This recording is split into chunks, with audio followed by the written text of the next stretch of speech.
সতীদাহ প্রথা রোধ করেছিল একজন বাঙালি, তার নাম রামমোহন রায়। বিজেপির নেতারাই রামমোহন রায়কে ব্রিটিশদের দালাল বলে আখ্যায়িত করে।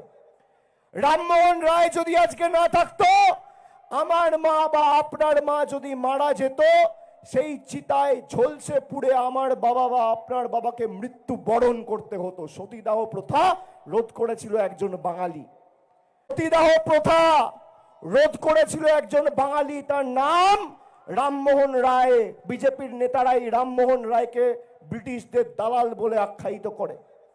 রামমোহন রায় যদি আজকে না থাকতো, আমার মা বা আপনার মা যদি মারা যেত, সেই চিতায় ঝলসে পুড়ে আমার বাবা বা আপনার বাবাকে মৃত্যু বরণ করতে হতো। সতীদাহ প্রথা রোধ করেছিল একজন বাঙালি।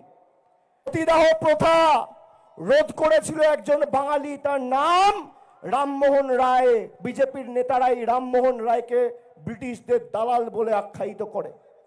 রামমোহন রায় যদি আজকে না থাকতো, আমার মা বা আপনার মা যদি মারা যেত, সেই চিতায় ঝলসে পুড়ে আমার বাবা বা আপনার বাবাকে মৃত্যু বরণ করতে হতো। সতীদাহ প্রথা রোধ করেছিল একজন বাঙালি।